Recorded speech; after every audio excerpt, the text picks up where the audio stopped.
Hello guys, क्या हालचाल है। बोर्ड क्लासेस के अंदर आपका हार्दिक स्वागत है भाई। आप क्लास 8 के अंदर प्रवेश कर चुके हो। तो मैं मनोज सिंह आपके लिए एक वीडियो लेकर आया हूँ क्लास 8 के लिए। चैप्टर नंबर 1 फसल उत्पादन एवं प्रबंधन का जो इस पाठ के पीछे अभ्यास दे रखी है उस अभ्यास माला को हल करने की कोशिश करेंगे भाई। तो चलो शुरू करते हैं। क्वेश्चन नंबर 1 देखते हैं। उचित शब्द छांट कर रिक्त स्थानों की पूर्ति कीजिए। क है, एक स्थान पर एक ही प्रकार के बड़े पैमाने में उगाए जाने वाले पौधे को कहते हैं, क्या कहते हैं भाई? फसल कहते हैं। ख के अंदर फसल उगाने से पहले प्रथम चरण मिट्टी को रिक्त स्थान होती है, क्या करना होता है? मिट्टी को तैयार करना होता है। ग है, क्षतिग्रस्त बीज जल की सतह पर क्या करते हैं भाई? तैरते हैं, तैरने लगेंगे।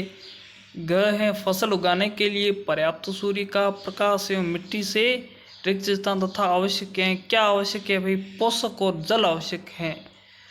क्वेश्चन नंबर 2 देखते हैं। आप वीडियो को पॉज करके अपनी नोटबुक के अंदर प्रश्न उत्तर लिख सकते हो। अब हम क्वेश्चन 2 की ओर चलते हैं। कॉलम ए में दी गए शब्दों को मिलान कॉलम बी से कीजिए। तो देखते हैं कॉलम में खरीफ फसल का इसमें किससे मिलान होगा? तो ई से होगा, धान एवं मक्का से।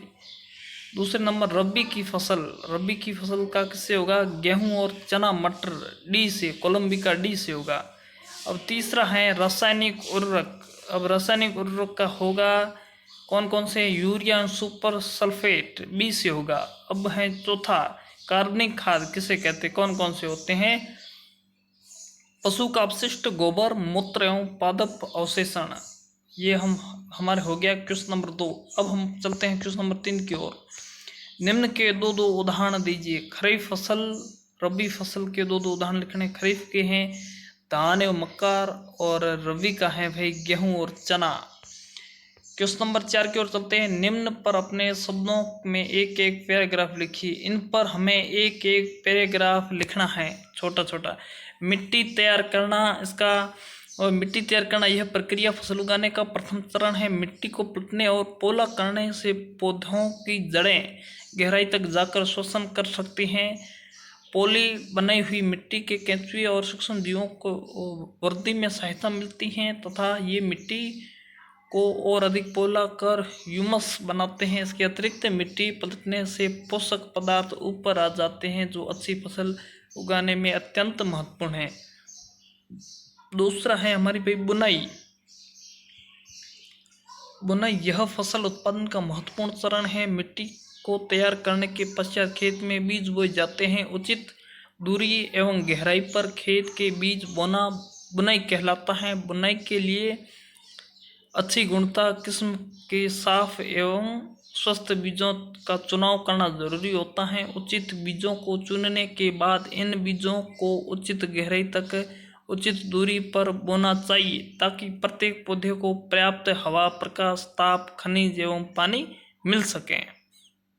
बुनाई के लिए निम्नलिखित विधियों का प्रयोग किया जाता है। परंपरागत औजार और सीड का भी उपयोग किया जाता है। उसके बाद में आती है निराई क्या होती है?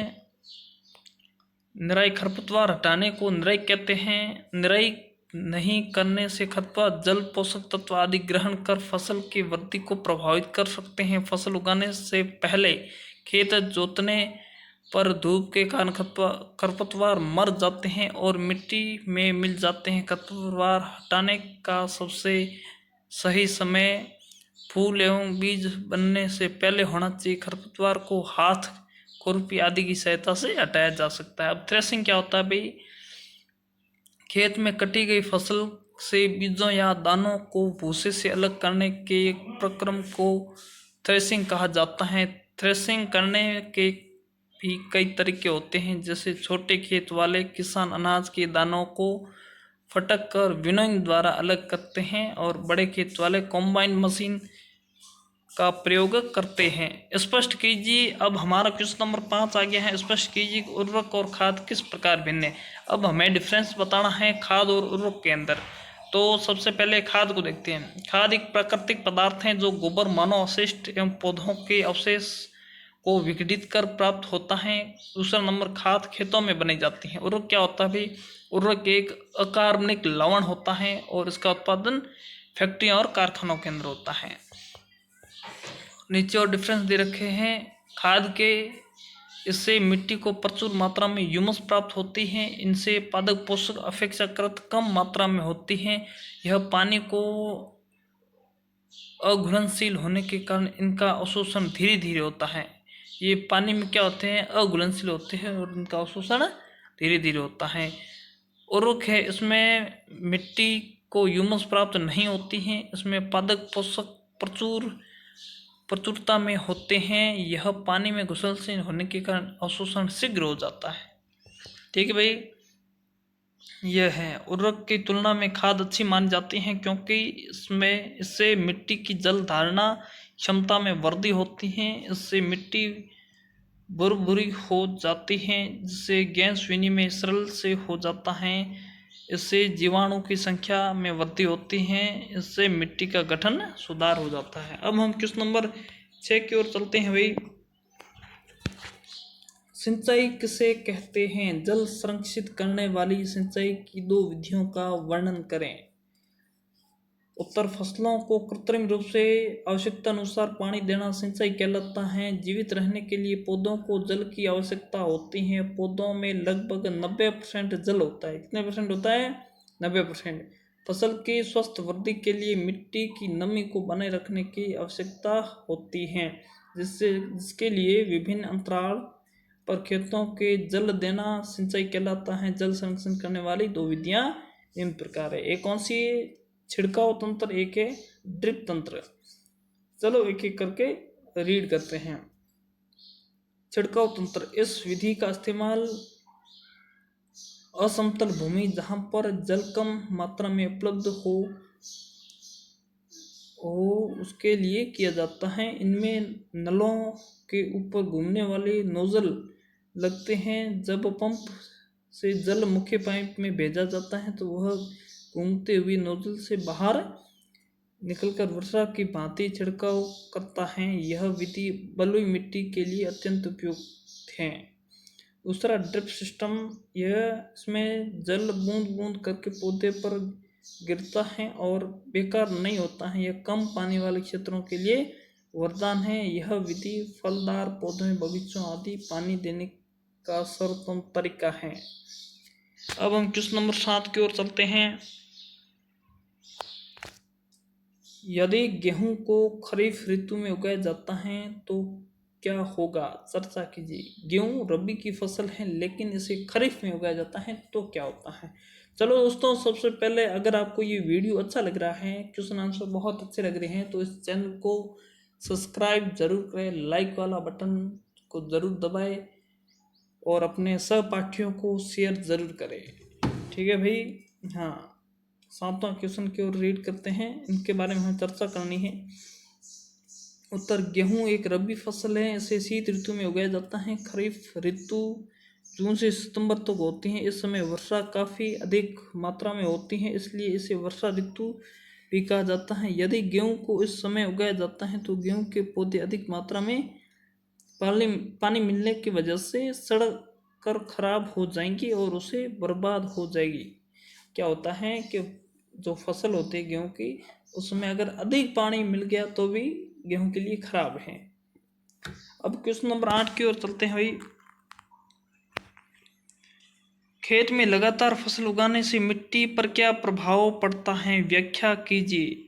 उत्तर, खेत में लगातार फसल उगाने से मिट्टी में कुछ पोषक तत्वों की कमी हो जाती है, जिससे उसकी उर्वरता भी कम हो जाती है।